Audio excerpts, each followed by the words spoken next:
Transcendence is the greatest healing. The greatest wound is the separation into the fractal particle of the seemingly individuated self. I say seemingly because there are 1,000 ways that connect us invisibly within the paradigm of our mind. We cannot take a single breath without connecting with the eternity of what is, because everything that is, all space connects with time, all time connects with space, and every particle and every space is linked to every other particle and every other space, if not in its origin. We have a myth about the Big Bang where everything comes out of this one thing, and it's like a seed.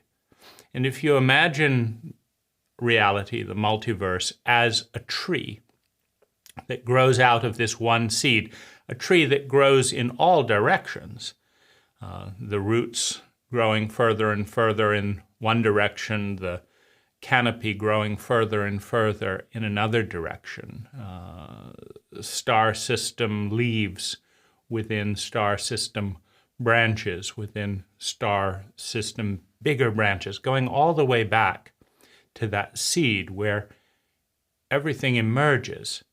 Well, the leaf at the end of that tree is inextricably connected to the entire fabric of space-time all along the way, because that leaf cannot exist without the seed, because the seed cannot exist in its fullness without the leaf.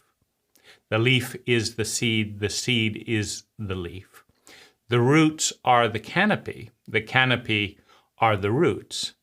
If you love the flower in a tree, you cannot enjoy that flower without the work of the roots. And you cannot enjoy that flower. The tree cannot grow without the soil. The tree cannot grow without the water. The tree cannot grow without the light. The seed cannot grow without an ecological framework. And the ecological framework cannot exist, cannot evolve without the individual seeds and soils and waters that make up its many dimensions. So it is impossible in science, in actual data, to disconnect a single particle from the whole that gave birth to it, any more than you can disconnect a son from his mother, a daughter from her father. If one gives rise to the other, and the other recreates the one, there is no disconnection. And so the greatest wound is the entering in to a philosophical paradigm of isolation, where more and more of those inextricable links with all that is are cut with various paradigms within the mind, so that only a very tiny link remains. Most of us, at least if we have a rational brain, will acknowledge that our parents had something to do with us, because if our parents didn't exist, we don't exist. And then we might think a little bit further and realize that we have something to do with the human species, because if the human species didn't exist, then they couldn't have given rise to our great-great-great-great-great-great-great-grandparents. And so we might pay a little bit of tribute to the fact that we are connected to every other human being. And if we think a little bit further, we might acknowledge that the earth is a necessary prerequisite for the existence of human life. And if we think further, perhaps the solar system, if it didn't exist, would preclude our Earth's existence. So there's a link.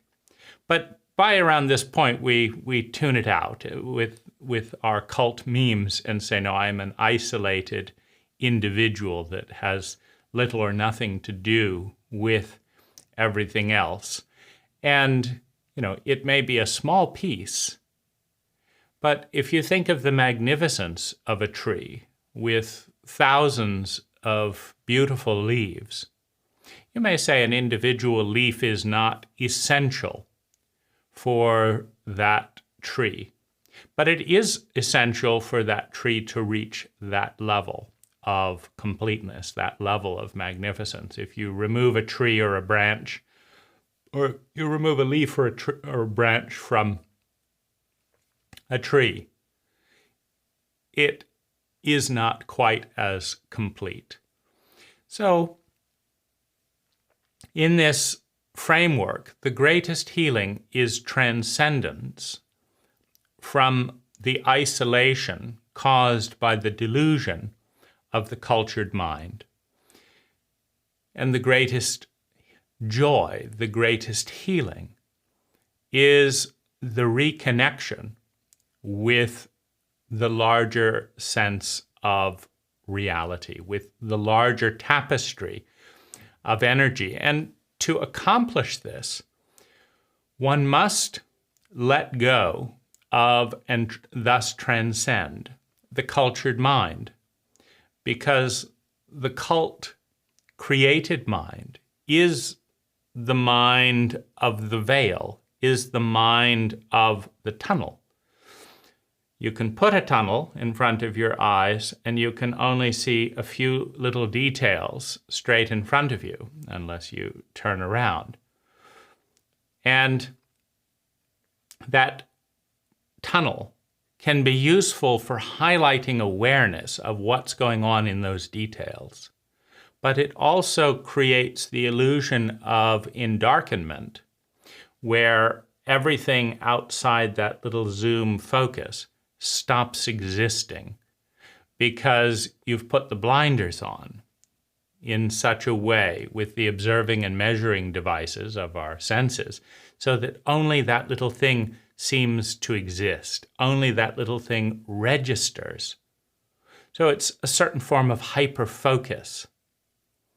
Now, that hyperfocus is a technology for growth, yet when it becomes a handcuff, when that tunnel vision gets strapped and padlocked in place with judgment, with paradigms, with a cult welcoming you through the tunnel, in a sense. We have an initiation rite into our cult, which is the initiation into materialism, which is the initiation into the delusion that you have nothing to do with everything else, that, because it's not a true materialism, because true materialism acknowledges the inextricable link between all time, all space, and the common ancestor, the original seed of that multiverse that comes supposedly out of nothing, that is born out of nothing. And we say nothing simply because we do not have the observing and measuring devices to measure and observe the womb. But we look around us as good materialists, and is there a single birth that we see anywhere in the fractal multiverse that does not occur out of a womb? Does a child come out of nothing? Does a plant come out of nothing? Does oxygen come out of nothing? Does a planet come out of nothing? Is there any other example in the fractal universe, which is a series of largely repetitive themes that could be called the code of life? Do we see anything coming out of nothing anywhere? And so we pretend that the multiverse came out of nothing. And we pretend that nothing is nothing, meaning because there's, that space, that void is nothing. Now, if space calls something out of it, then the void is something, and that which is called out of it is connected to it. So there's an inextricable connection between all people, all things, all places. That is mathematically sound, but culturally obscure. So transcendence involves lifting the veil of the cult and experiencing the ineffable joy. And it's ineffable, it's wordless, because you cannot construct the level of connectivity within the framework of cult language, because language is the knife that differentiates one thing from another. And life is the interconnected whole. Language is the knife that says this is a pinky, and this is a ring finger, and this is a middle finger, and this is an index finger, and this is a thumb.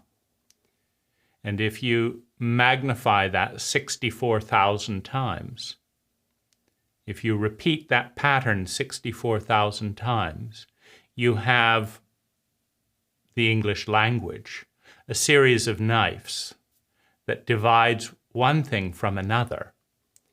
And so it is impossible to experience the interconnected whole through the lens of the knife that draws its consciousness from comparing one thing to another.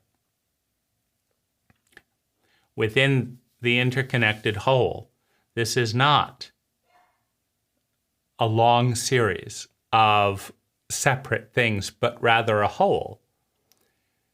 It is an interconnected ecology, called a hand, called a body, called a species, called a planet, called a solar system, called a galaxy, called a universe, called a multiverse, called a possibility field in space-time, called the One, out of which all things emerge. And when we go back to the One and pass through the knowledge of good and evil, the bifurcation of the knife, the polarity of black and white, when we go through the One, there is no more language. Because one cannot have an innate, ineffable experience of unity looking through the lens that divides the uninterrupted horizon into the particles of our words. And so the ultimate joy, the ultimate healing, has no reason, has no words. The ultimate love is not because of something.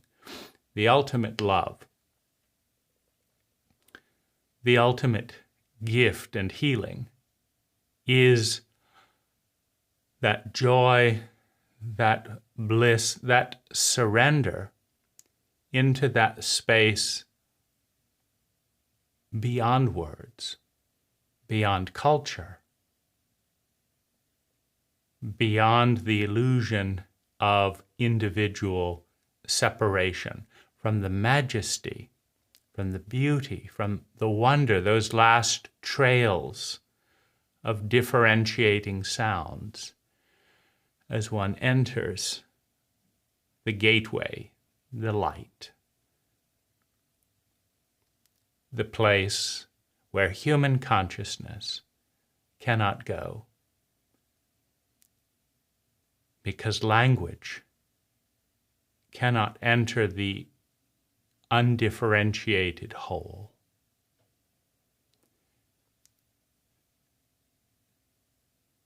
And while human consciousness cannot go there, the isolation, the pain, the wound, the shame, the loneliness of human consciousness is healed in that place beyond language.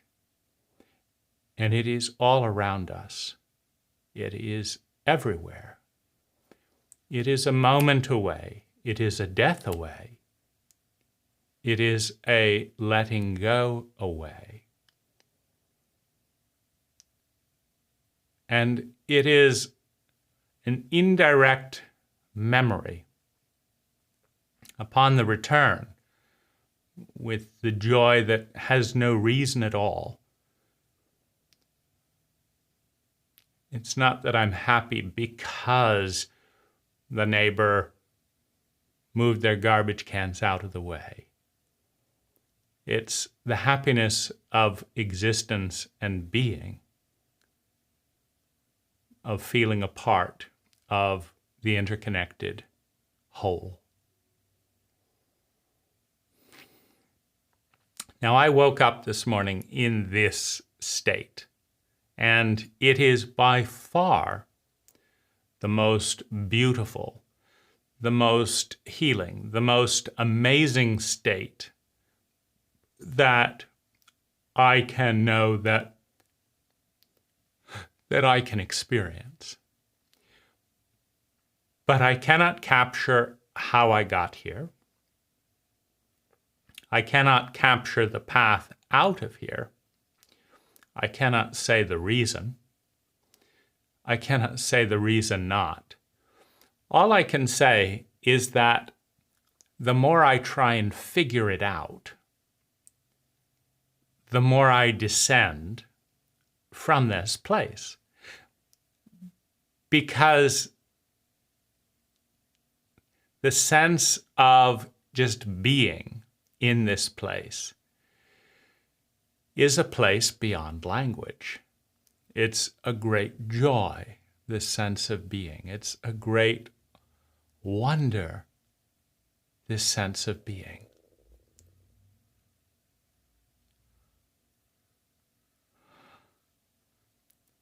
And it has absolutely no reason at all.